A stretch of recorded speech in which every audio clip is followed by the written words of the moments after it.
Hər kəsə salam.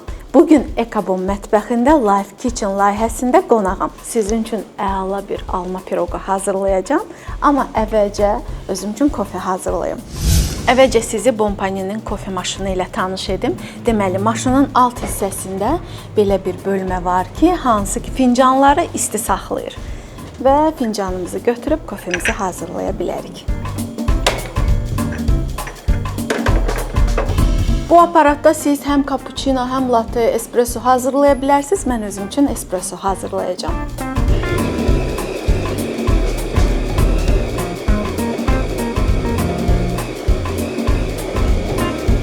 Kofemiz də artıq hazırdır. Kaş ki buradan sizə ətrini ötürə biləydim. Hər tərəfi bürüyüb.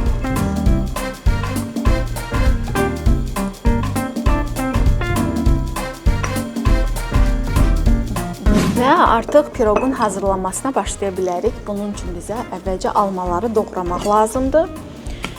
Orta qalınlıqda, nə çox qalın, nə də çox nazik olmadan dilimlərə bölürük.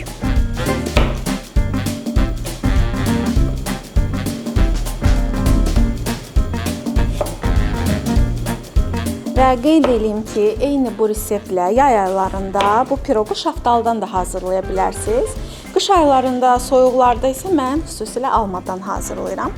Şirin, qırmızı alma seçsəz, daha da dadlı alınır.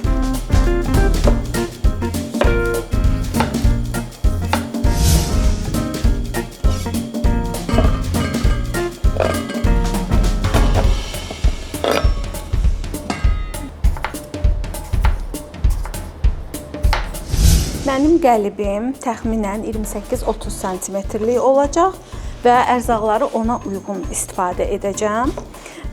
Bu qəlib üçün bizə təxminən 4 ədəd alma lazım olacaq.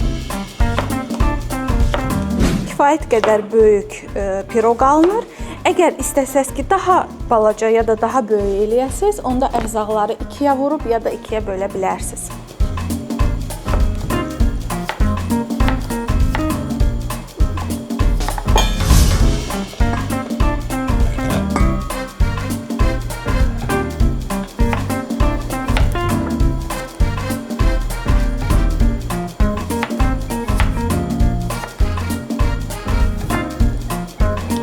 Almaları doğrayıb bitirdim.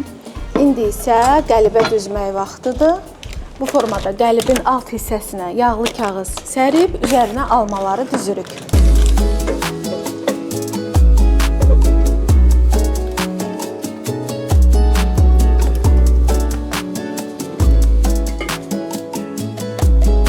Və almaları düzüb bitirəndən sonra üzəri üçün karamel hazırlayacağıq. Karamelin hazırlanması üçün isə bizə şəkər tozu və kərə yağı lazım olacaq. İstəyirəm ki, düzülüş formasını sizə göstərim. Həm kənarlarını, həm də içini, ortasını dolduracaq qədər almadan istifadə edirik. İndi isə karameli hazırlamaq üçün kərə yağını soyuducudan götürək. Ümumiyyətlə, Bompani soyuducuları mənim hər zaman diqqətimi cəlb eləyib. Xüsusilə də yeni kolleksiyadan olan bu soyuducunun xüsusiyyətlərindən biri də odur ki, təsəvvür eləyin ki, içinə ərzağı qoyduğunuz zaman ərzağı tanıya bilir və ona uyğun temperatur tənzimləyir.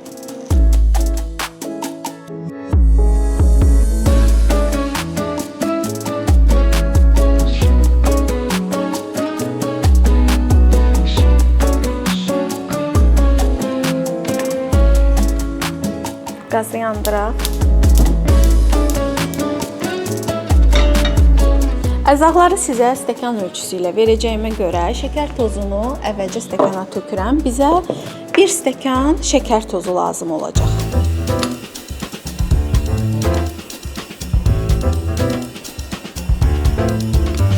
Şəkər tozunu tavaya töküb, əriyənə qədər qarışdırırıq. Əlimizi saxlamırıq ki, yanmasın.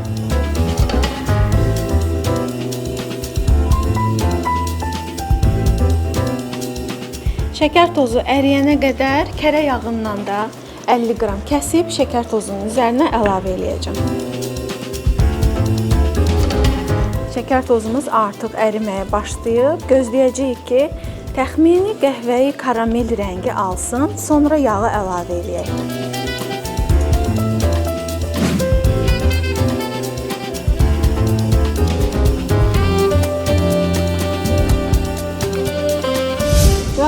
kərə yağını da əlavə edirik.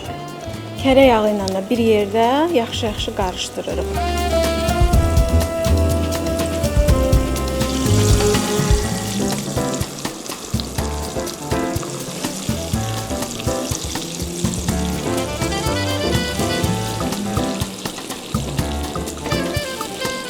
Karamelimiz hazırdır. İndi bunu dərhal bərkimədən almanın üzərinə əlavə edirik.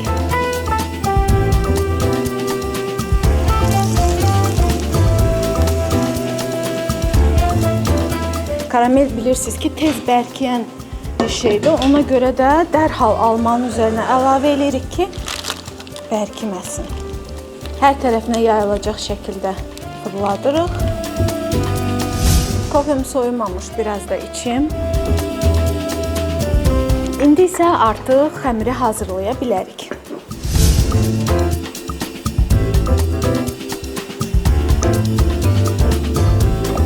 Ümumiyyətlə şirniyyat hazırlayarkən sobanı mütləq ki, öncədən yaxşı-yaxşı isitmək lazımdır. Ona görə də sobamızı 180 dərəcədə alt-üst rejimdə isitməyə qoyuruq. Ümumiyyətlə Bompani sobalarını mən çox bəyənirəm və hal-hazırda mətbəximi yenilədikdən sonra seçimim də Bompani'dən oldu. Çünki çox funksionaldır. Keksi hazırlamaq üçün isə əvvəlcə yumurta ilə şəkər tozunu yaxşı-yaxşı qarışdıracağıq. Və məsləhət görərdim ki, yumurtaları heç olmasa 15 dəqiqə öncədən çıxarasınız soyuducudan.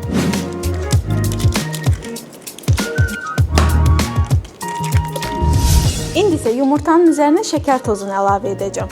Bu mərhələdə çırpıcıdan, istənilən halda isə mikserdən istifadə edə bilərsiniz.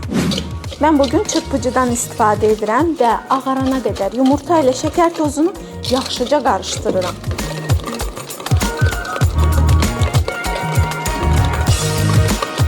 Və gördüyünüz kimi yumurta ilə şəkər tozunun həm həcmi artdı, həm də rəngi ağardı. Artıq digər ərzaqları da əlavə edə bilərik.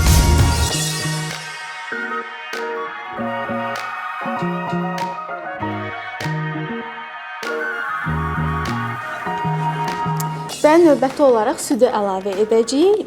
Bir məqama diqqət edin ki, süd 10-15 dəqiqə heç olmasa öncədən soyuducudan çıxarılsın ki, keksimiz yaxşı qabarsın. Bir stəkanda südümüzü əlavə edirik.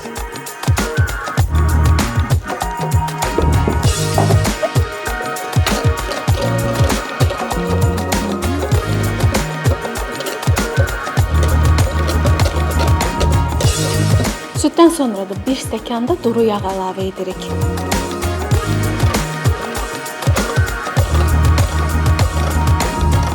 Son olaraq isə 2 stəkan yarım un əlavə edəcəyik.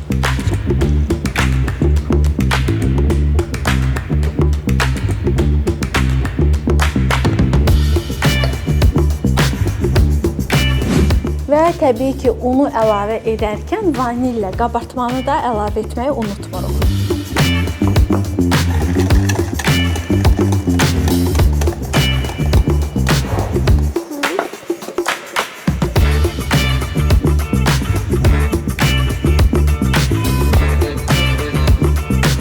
Və ikinci stəkan unumuzu da əlavə edirəm. Yenə də siz əlavə edərkən qarışdıra-qarışdıra baxın. Undan una fərq olduğu üçün ola bilər ki, məsələn, sizdə 2 stəkan yarım deyil, 2 stəkan kifayət edər un. Yenə də mən sizə sonda xəmirin hansı kıvamda olmalı olduğunu göstərəcəm.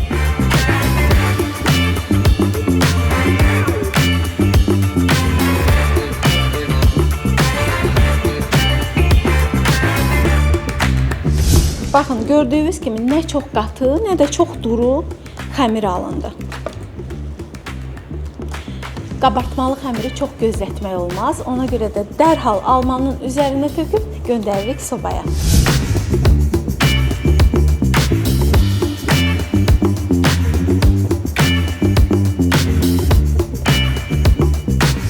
Piroqumuz artıq hazırdır və nəhayət sobaya göndəririk. Təxminən 40-45 dəqiqəyə hazır olacaq. Sobamız da artıq kifayət qədər isinib. Yadınızdadsa bayaq ön isinməyə qoymuşdum. Artıq piroqu yerləşdirə bilərik. Piroqumuz bişənə qədər gedək baxaq görək mağazada nə yeniliklər var. Elə ilk olaraq gözümə bu mat seriya dəydi. Təsəvvür eləyin, mən ilk dəfədir görürəm ki, sobanın tutacağı yoxdur və bir düymə ilə açılır. Çox maraqlıdır. Bu üzərindəki balaca sobanın isə həm mikrodalğalı soba funksiyası var, həm də buxar ilə bişirmə funksiyası var. Eyni seriyadan qaz sobası da var. Bilirsiniz ki, mən təzəlikcə həm sobamı, həm qaz sobamı yeniləmişəm. Elə Bompani'dən məhsulları götürmüşəm. Amma bu mat seriyanı da o qədər bəyəndim ki, dəyişərdim məmnuniyyətlə. Və eyni materialda elə mat seriyanın soyuducusu da var. Və dolabları xüsusilə diqqətimi çəkdi. İlk dəfədir ki, soyuducuda belə ayrı-ayrı açılan dolablar görürəm. Buzluğu da aşağıdadır. Buzluğu aşağıda olan soyuducuları çox sevirəm. Məncə daha praktik və rahatdır.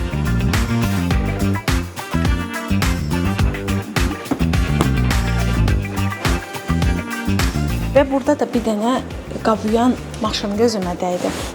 Çox qeyri-adidir. Təsəvvür eləyin ki, özünün içində işığı yanır. Siz əziyyət çəkməyəcəksiniz qabları yerləşdirməyə və burada düymələri var.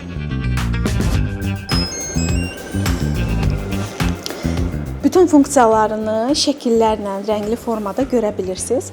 İstədiyiniz funksiyaya qoyub istifadə edirsiniz. Bu qabuyan maşının bir özəlliyi də odur ki, istifadə müddətində dəqiqəni belə işıqlı formada altdan görə bilirsiniz və neçə dəqiqə getdiyini, neçə dəqiqə qaldığını artıq o işıqdan təyin edə bilirsiniz. Ümumiyyətlə sobalara çox bol çeşid var. Bu da mənim hal-hazırda evimdə istifadə etdiyim sobadır. Ekranı məni cəlb eləmişdi. Rəngli ekranı var və bir çox funksiyası mövcuddur. Xüsusi özəl funksiyaları da var. Məsələn, xəmiri yoğurandan sonra qoyursunuz, özünün özəl funksiyası var ki, onu qoşursunuz, xəmir daha qəşəng qabarır. Həmçinin ətin buzunu açmaq üçün də, xörəyi isti saxlamaq üçün də funksiyaları var. Mənə elə gəlir ki, piroqumuz da artıq bişir. Gedək ona baxaq. Ətri də hər tərəfi bürüyüb, artıq hazırdır.